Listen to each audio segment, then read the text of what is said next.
On November the 24th, 1971, the day before Thanksgiving, a man described as middle-aged, around his mid-40s, wearing a business suit with a black tie and a white shirt, carrying a black attaché case, entered the Portland International Airport in Oregon and approached the flight counter of Northwest Orient Airlines, introducing himself as Dan Cooper.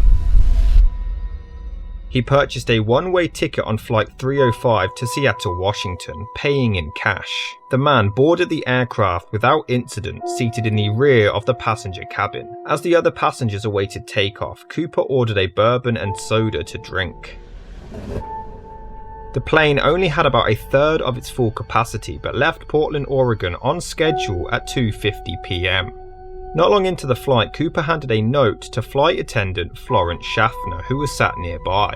Initially, she believed that he was just hitting on her and giving her his number, so she simply dropped the note into her purse without even reading it. However, Cooper then leaned in and whispered, "Miss, you'd better look at that note.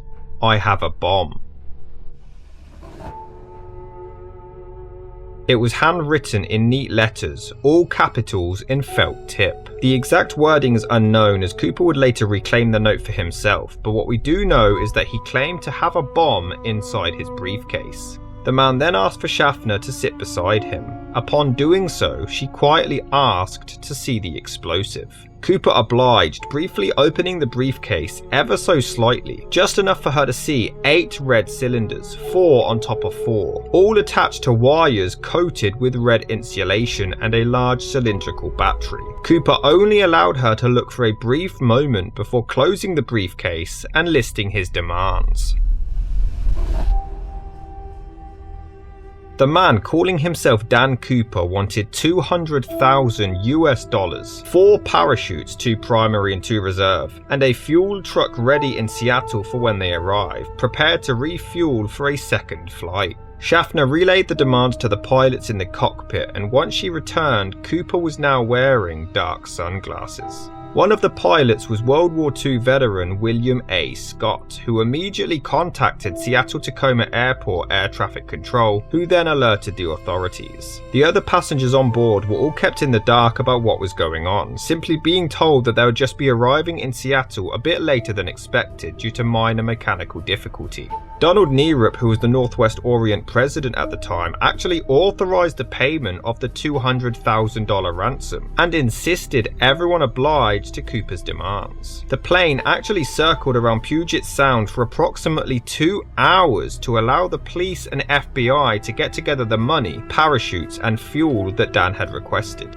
Many flight attendants noticed that Cooper seemed extremely familiar with the area, knowing exactly when they were flying over Tacoma, and he knew exactly when they were just a 20-minute drive away from the McCord Air Force Base. He was described as calm and polite, but very well spoken, and not the type of person you would expect to be a criminal or terrorist. Throughout the entire ordeal, Cooper was actually really kind to everybody involved and never nervous. He even ordered a second bourbon and soda and paid for it, even offering extra change. And he even offered to buy meals for the entire flight crew during their stop in Seattle. The FBI managed to get together the ransom money, 10,000 unmarked $20 bills, mostly with serial numbers beginning with the letter L. They also provided some military-issue parachutes, but Cooper rejected them, instead wanting civilian parachutes with manually operated ripcords, which the police did manage to get a hold of from a local skydiving school. At 5:24 p.m, Dan Cooper was informed that his demands had been met, and the plane landed at Seattle-Tacoma Airport at 5:39.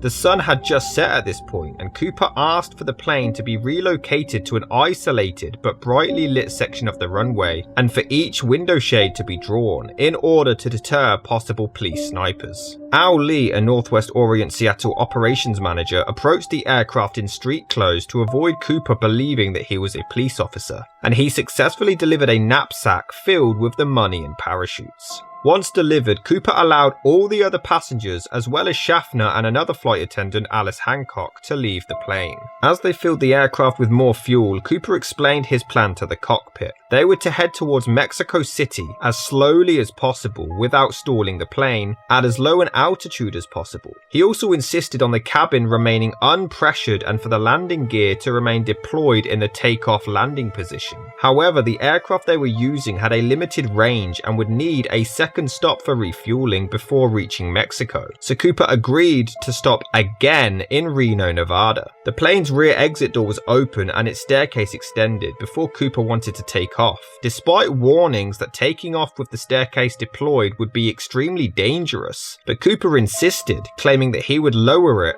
once they were in the air. An official of the Federal Aviation Administration wanted to meet Dan Cooper face to face, but Cooper denied this request. However, refueling was delayed due to a vapor lock in the fuel tanker trunk's pumping mechanism, but they eventually filled up the fuel and once again took off into the sky at 7:40 p.m.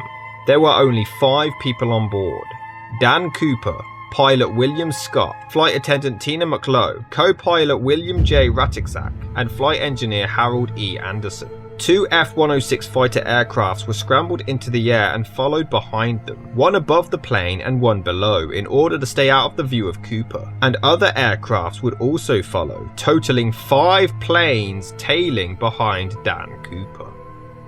Once in the air, Cooper sent McClough with the rest of the crew into the cockpit and ordered for all of them to stay there with the door closed. As he made this instruction, he was tying something around his waist, but McClough wasn't sure what it was. At around 8 p.m, a warning light flashed in the cockpit to show that the aft air stair apparatus had been activated. They offered assistance through the intercom, but Cooper refused. They then noticed a change of air pressure, indicating that the aft door was now open. At 8:13 p.m, the tail end of the plane sustained a sudden upward movement, requiring heavy action from the pilot to bring the plane back to level flight.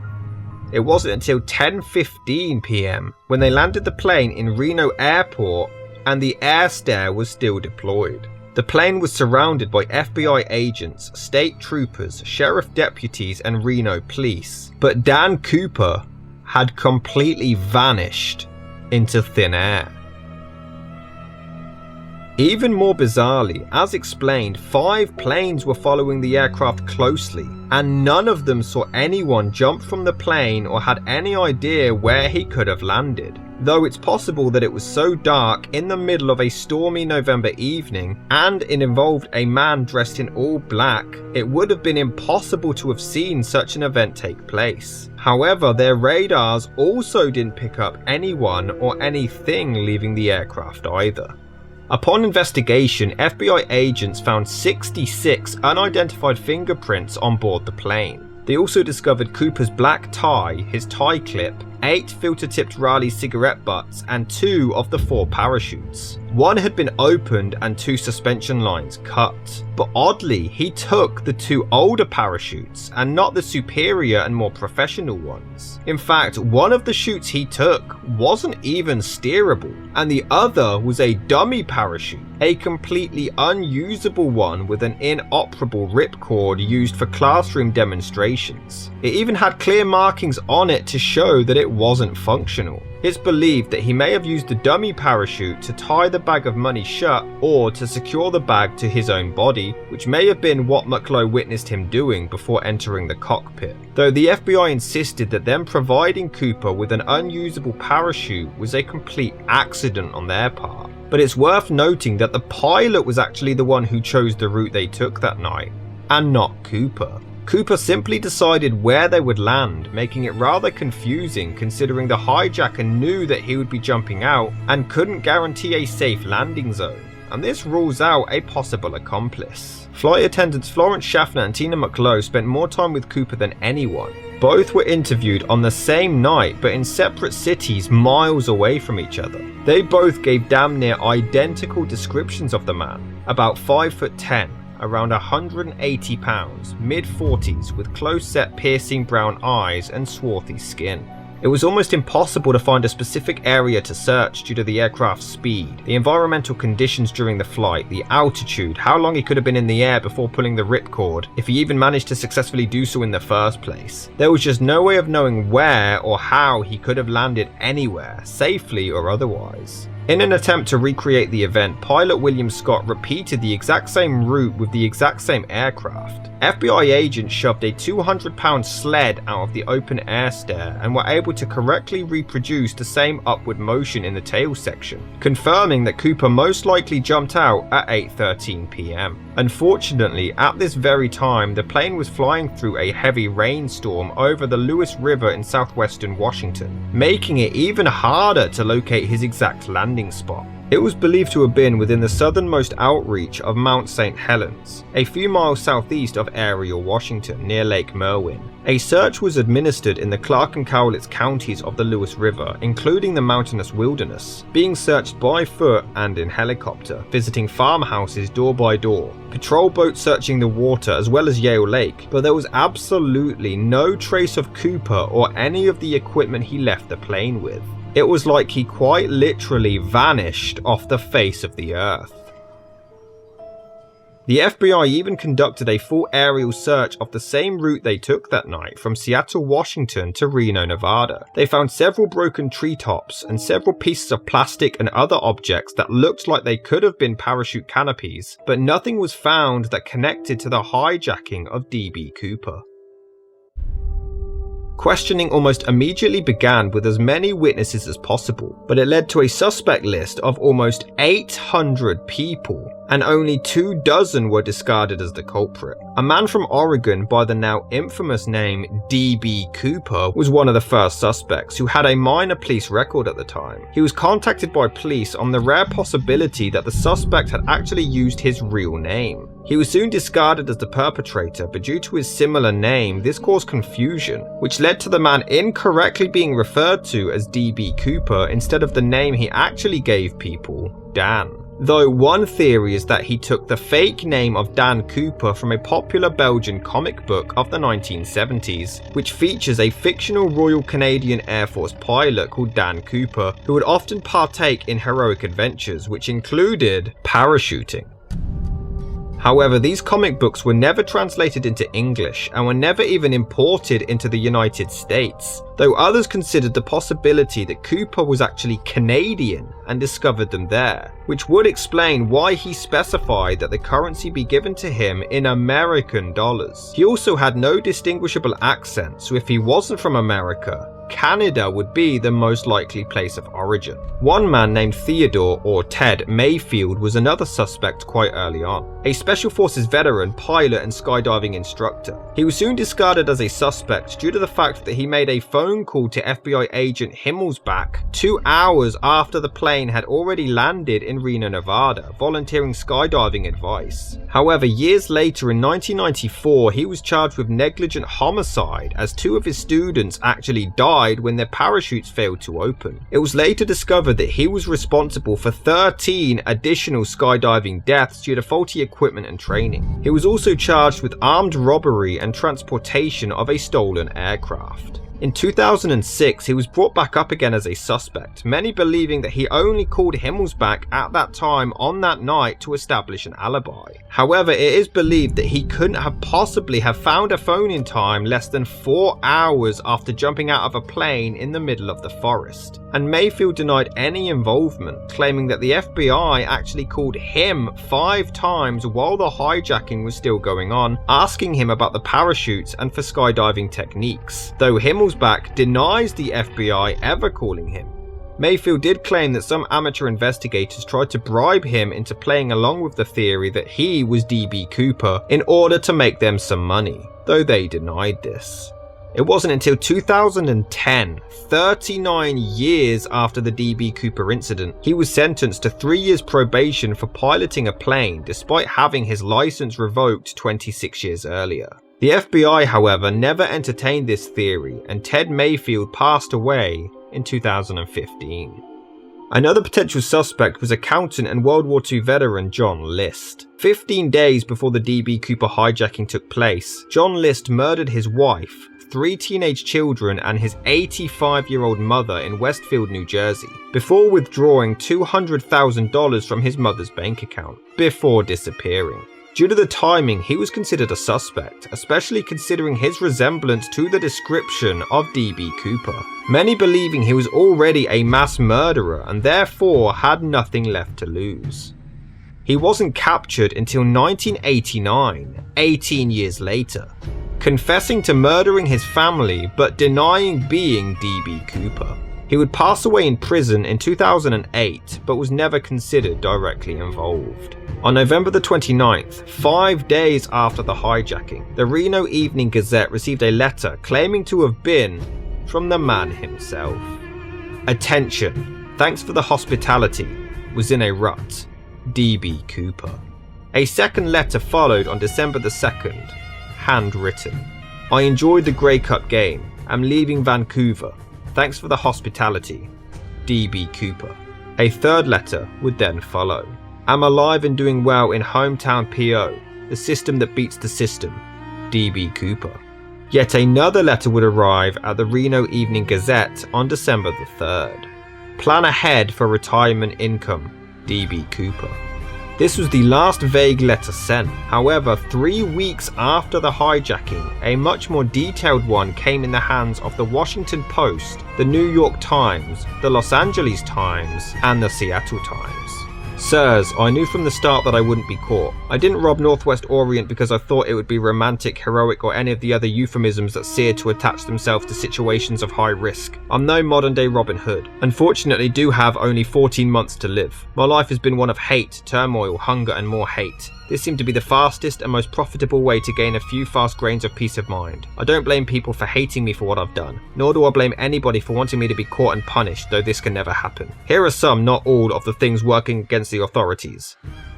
I'm not a boasting man. I left no fingerprints. I wore a toupee. I wore putty makeup. They could add or subtract from the composite 100 times and not come up with an accurate description, and we both know it. I've come and gone on several airline flights already, and I'm not holed up in some obscure backwards town. Neither am I a psychopathic killer. As a matter of fact, I've never even received a speeding ticket. Thank you for your attention. D.B. Cooper. As odd as these letters are, with the signed envelopes, they now had the evidence of his handwriting, if these were even in fact written by the hijacker.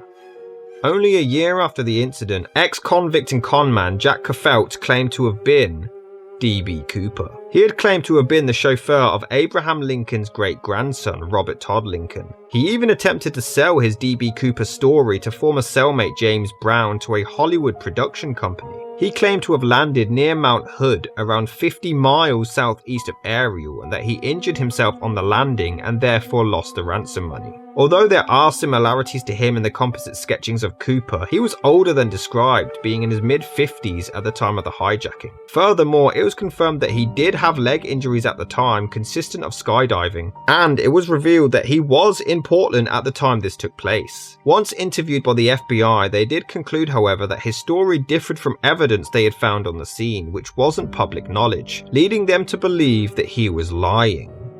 Jack Kefelt passed away 4 years after the hijacking, but James Brown continued insisting that it was true, though this theory has largely been discredited. A month after the incident, the FBI distributed the serial numbers of the ransom money to financial institutions, casinos, racetracks, and any other business that may have gone through a cash transaction with the money. There was a reward of 15% of the cash if returned, and early the following year the serial numbers were even released to the public in hopes to find the missing money. 2 men did counterfeit $20 bills with the D.B. Cooper serial numbers on them and attempted to get $30,000 from Newsweek reporter Carl Fleming in exchange for an interview with D.B. Cooper himself, but it all turned out to be a hoax.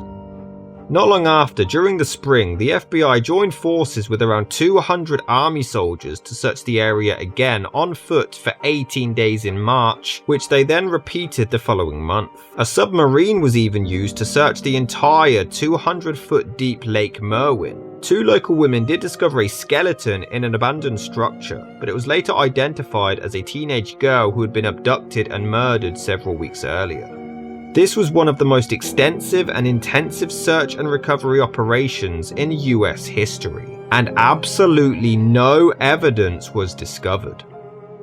On April 7th, 1972, Army veteran Richard Floyd McCoy Jr. boarded United Airlines Flight 855 in Denver, Colorado, and would brandish a paperweight resembling a hand grenade and an unloaded handgun. He demanded 4 parachutes and $500,000. These were delivered at the San Francisco International Airport, where McCoy then ordered the plane to enter the air once again, before jumping out over Provo, Utah, leaving only his handwritten hijacking instructions and his fingerprints all over a magazine that he had been reading. He was arrested just 2 days later with the ransom money still in his possession and was given a 45-year jail sentence. However, 2 years later, McCoy actually managed to escape Lewisburg Federal Penitentiary with some accomplices. He was tracked down 3 months later in Virginia Beach, where he was shot dead by FBI agents. Some agents claim they've identified McCoy to have been D.B. Cooper. The 2 hijackings were extremely similar. His family believed the tie found on the Cooper aircraft belonged to him, and he always refused to admit or deny whether he was D.B. Cooper. It's so widely believed that he was the man, the FBI agent who shot him went on record by saying, "When I shot Richard McCoy, I shot D.B. Cooper at the same time." However, his age and description don't match eyewitness accounts of Cooper, and he was proven to have actually been in Las Vegas on the day of the Cooper hijacking, and in Utah the day after that with his family for Thanksgiving. Furthermore, would someone really be crazy enough to risk pulling off the exact same hijacking twice? The next year, the ransom money was still nowhere to be seen, so the Oregon Journal republished the serial numbers, even offering $1,000 to whoever turns in just 1 bill. The Post-Intelligencer in Seattle made a similar offer, but with $5,000 as a reward, and these went on until Thanksgiving the next year. Some were handed in with very close serial number matches, but none were exact. However, over time, it was believed that where they had initially believed Cooper could have landed was actually inaccurate. Scott was flying differently because of Cooper's demands to fly slower and lower, so his path was actually a lot further east than he had realised, and the wind would have also been a significant factor which they didn't take into account previously. They now believe the actual landing zone was more southeast, possibly in the Mushkegee River.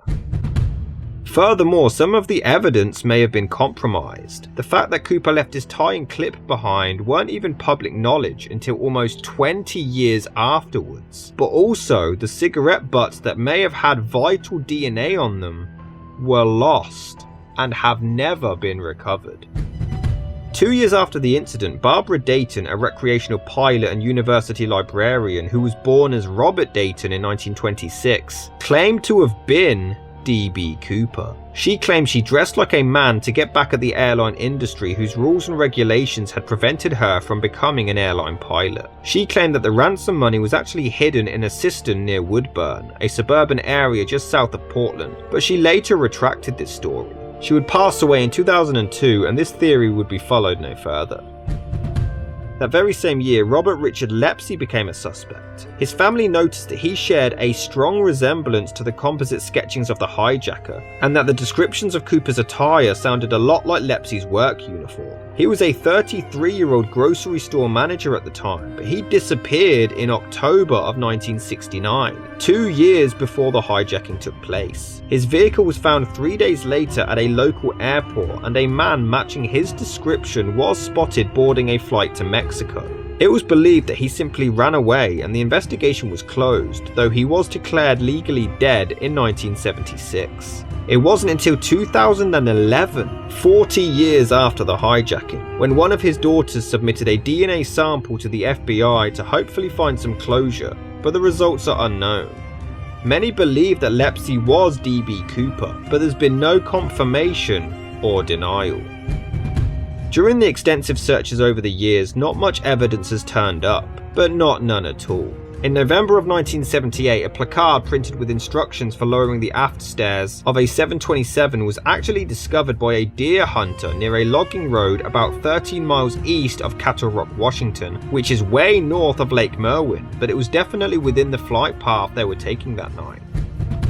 William Gossett was an Army Air Forces veteran involved in action in Korea and Vietnam, and he was reportedly obsessed with the D.B. Cooper hijacking. He collected numerous news articles on the story and claimed that he knew enough to write a whole book on it. However, later in his life, he told 3 of his sons, a retired judge, and a close friend that he had committed the hijacking.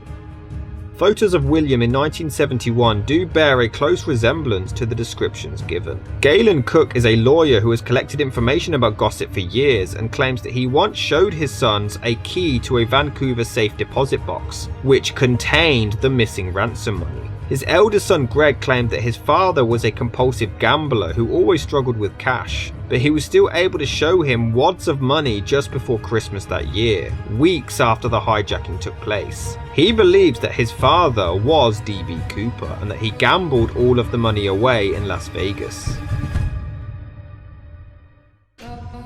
In 1988, William Gossett legally changed his name to Wolfgang and became a Roman Catholic priest, which others believe was a ruse in order to hide his identity. William Mitchell was a passenger on board the flight, and he claims to have seen a mysterious physical detail on D.B. Cooper that matched William Gossett, but he has never disclosed it to the public. It was also believed that his handwriting was similar to Cooper's, but it can't even be proven that Gossett was in the area at the time the hijacking took place. In February of 1978, 7 years after the incident, retired pilot and ex-convict who served during the Vietnam War, Robert Rackstraw came to the FBI's attention after he was arrested in Iran and deported to the United States to face charges of the possession of explosives. Months later, whilst released on bail, he attempted to fake his own death by radioing through a false Mayday call and telling controllers that he was bailing out of a rented plane over Monterey Bay, California. Police later arrested him in Fullerton on an extra charge of forging federal pilot certificates. The plane he claimed to have abandoned was actually found, repainted in a nearby hangar. He did show a slight resemblance to the sketches of D.B. Cooper, but Rackstraw was only 28 years old in 1971, though he did have military parachute training and a criminal record, but he was soon discarded as a suspect as there was just no evidence to link him to the hijacking. However, in 2016, Rackstraw was brought back into the public eye as a possible suspect. A book was even made on the case, and its author, Thomas J. Colbert, filed a lawsuit against the FBI to release the D.B. Cooper case file, claiming that they suspended active investigation on the case in order to undermine the theory that Robert Rackstraw was in fact D.B. Cooper, as they didn't want the embarrassment of them failing to develop sufficient enough evidence to prosecute him. The aforementioned letters weren't released to the public until 2018, but they're believed to have been written in code. So much so that once deciphered, they matched 3 units that Rackstraw was a part of when he was in the army. But the FBI refused to acknowledge this evidence, some believing because it would mean they would have to admit that some amateurs cracked the case, but they couldn't. However, one of the flight attendants from that day claimed that they didn't see any similarities between Rackstraw and D.B. Cooper, and Rackstraw and his attorney called the theory ridiculous.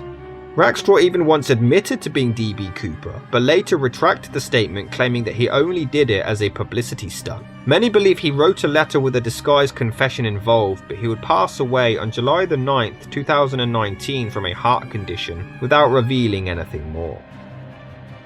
On February the 10th, 1980, 8-year-old Brian Ingram was on vacation with his family on the Columbia River at a beachfront, about 9 miles downstream from Vancouver, Washington. He found 3 packets of the ransom cash as he raked the sandy riverbank to build a campfire.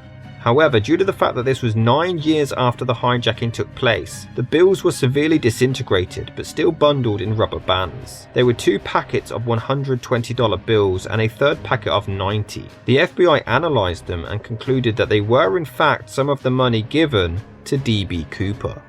To this day, none of the 9,710 remaining bills have ever turned up anywhere in the world, leading to question how these particular notes could survive, but the others couldn't. Some believe that Cooper made off with the rest, while others think someone found them, whether it be a person or a wild animal, who then relocated or buried the remaining notes elsewhere. In 1995, World War II Army veteran Dwayne Weber sadly passed away, but on his deathbed he claimed to his wife that he was Dan Cooper. She admitted that at the time the name meant nothing to her until a friend informed her of the hijacking months later. She began researching D.B. Cooper and noticed similarities between the hijacker's handwriting and her husband's.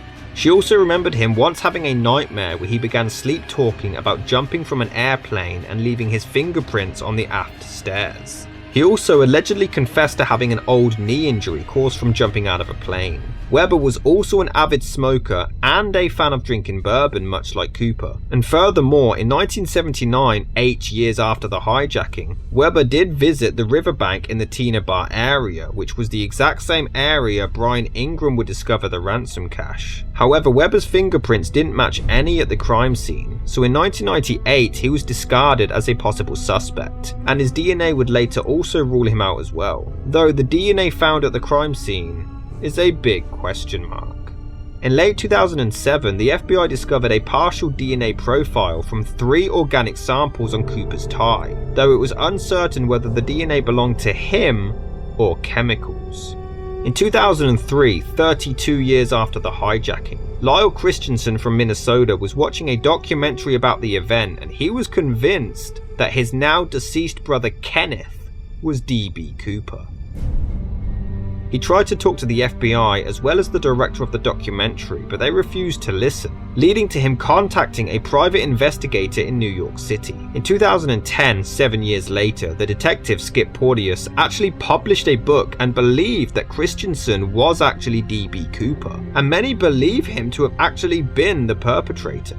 Christensen was enlisted in the army back in 1944 and was trained as a paratrooper, but he wasn't deployed until the next year when the war had already ended. However, he made several training jumps while stationed in Japan later that decade. After leaving the army, he joined Northwest Orient in 1954 as a mechanic and became a flight attendant and then a purser in Seattle, Washington. At the time of the hijacking, when comparing him to the eyewitness accounts of D.B. Cooper, he was the correct age of 45, but he was shorter, 5'8", thinner at around 150 pounds and lighter skinned. Christensen did however smoke like Cooper and was fond of bourbon. He was also left-handed, which Cooper was based on his tie clip found as it was applied on the left side, and attendant Florence Schaffner claimed that pictures of Christensen fit the hijacker's appearance more than any other suspect she had seen over the years, but she still wasn't 100% convinced. Tina McLough, however, has never spoken publicly about the incident and couldn't confirm nor deny this theory.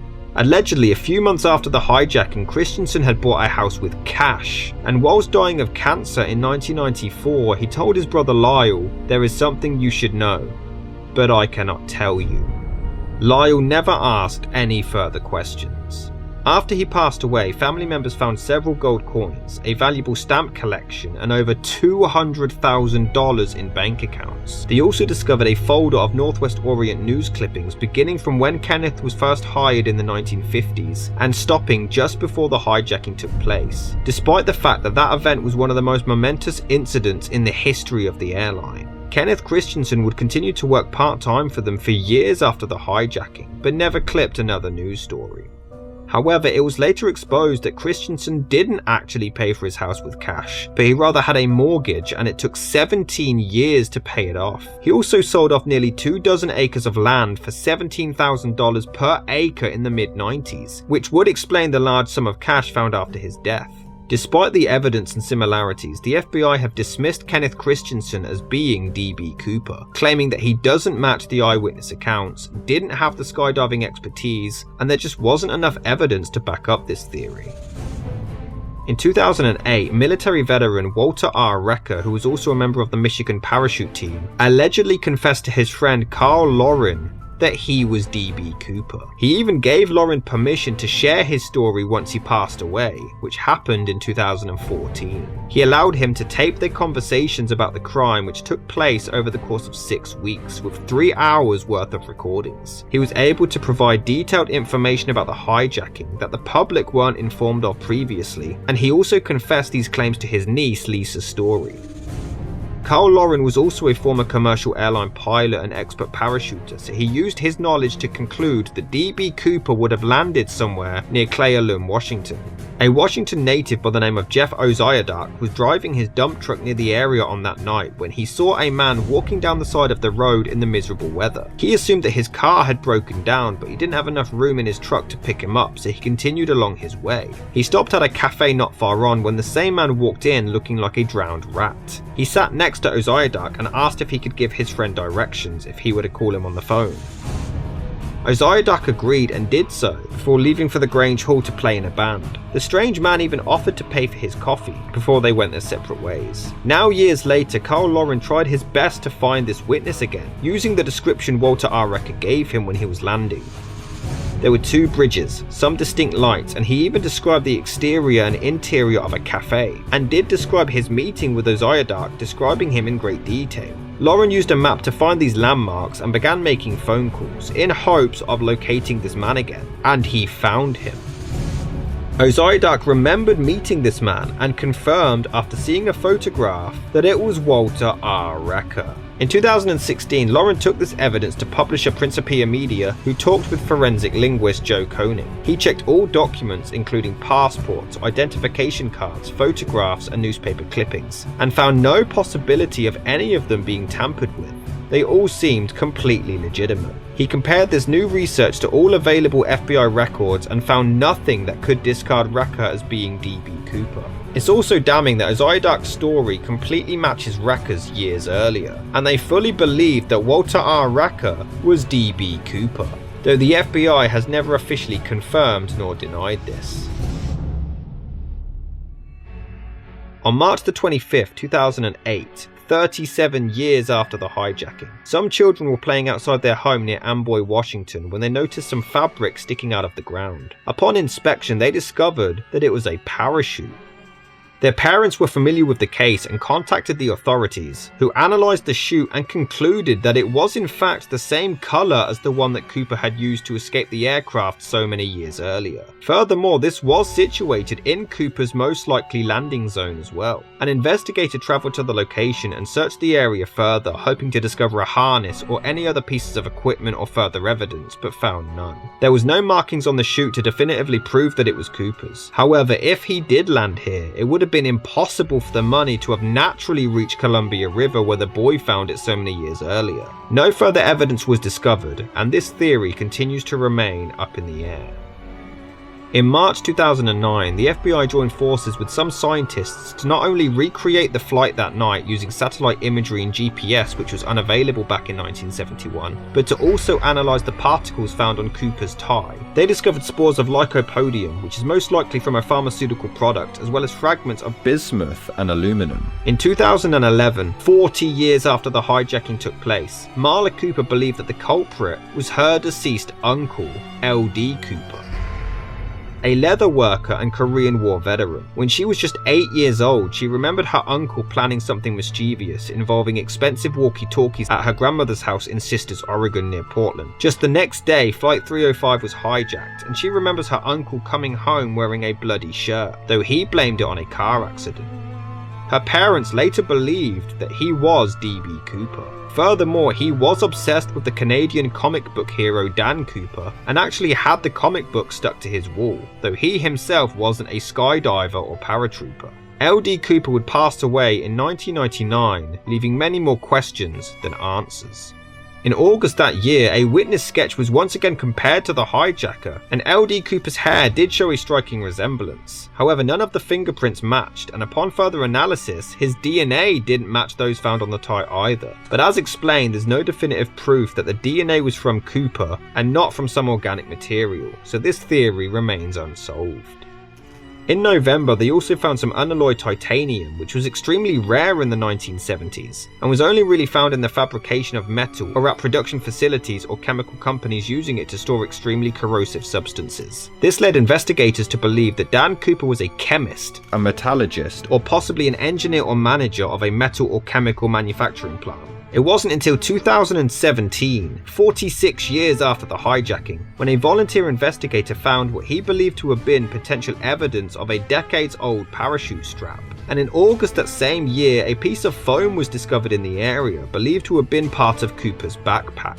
That same year, particles of cerium and strontium sulfide, rare earth minerals, were also found on the tie, which were also extremely rare, and usually came from Boeing's Supersonic Transport Development Project, suggesting that Cooper may have even been a Boeing employee. However, as he was familiar with the Seattle area, some believe he was an Air Force veteran, especially considering he recognized Tacoma from the air and knew how far away certain locations were. They also believe he was in financial peril, which is why he was after such obscene amounts of money, though others believe he was merely a thrill seeker who just jumped out of the plane to prove that he could do it.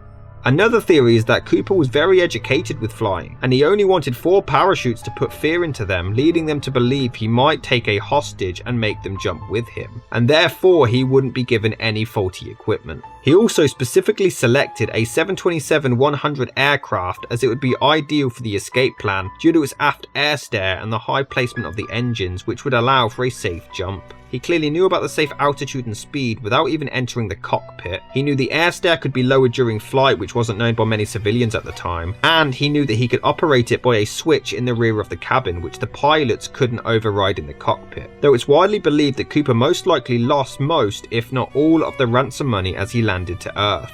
Whether he survived or not is left a mystery. But how Cooper ever expected to be able to spend the ransom money without being caught is unknown. However, some believe that he may have been the one to have buried the remaining bills in a different location to collect at a later time. Though some dispute this and conclude that Cooper couldn't have been an experienced jumper or paratrooper, as it would be extremely foolish to jump out of a plane in the pitch black night in the rain with wind at 172 miles per hour, wearing a suit and a trench coat and never requesting a helmet or any other kind of safety equipment. Weirdly, no missing persons in the area were reported that weekend, so if Cooper did in fact survive the jump, some believe he simply returned to his normal occupation. This could be the very reason he chose Thanksgiving, which was a 4-day weekend, to give him enough time to jump, land, get back to civilization and return to work undetected. Though the most common theory is that Cooper did not survive the landing. Due to the poor weather conditions, it's speculated that he probably wasn't even able to open up his parachute. But even if he did, surviving in the mountainous terrain in late November in those conditions completely on his own would have been damn near impossible. And if so, he would have needed to time his jump precisely, and maybe even required help from the flight crew, which never happened. In November 2018, yet another suspect was added to the ever-growing list. World War II Navy veteran William J. Smith, who was 43 years old at the time of the hijacking. He was experienced in air combat, but was deeply affected by the Penn Central Transportation Company bankruptcy of 1970, which was the largest bankruptcy in US history at the time. He allegedly gained a grudge against the corporate establishment and transportation industry, as well as a sudden need for quick money. It's also worth noting that in Smith's high school yearbook, there's a list of World War II alumni that were killed in action, and one was Ira Daniel Cooper, possibly leading to his later alias. Not only did he have experience with planes and parachutes, but he had railroad experience as well. He could have been able to quickly find railroad tracks and used a train to escape the area once on the ground. The DNA found on the tie could have come from a locomotive maintenance facility, and he had close friends in the area, explaining how Cooper knew so much about Seattle, but the FBI never pursued this theory any further. Did DB Cooper actually survive this fall? Could any of these numerous suspects been the culprit? Or was this just a case of a crazy man who tried to make a quick getaway and fell to his death? This is a story that has baffled and raised more questions than answers, and after nearly 50 years, we are still seeking answers.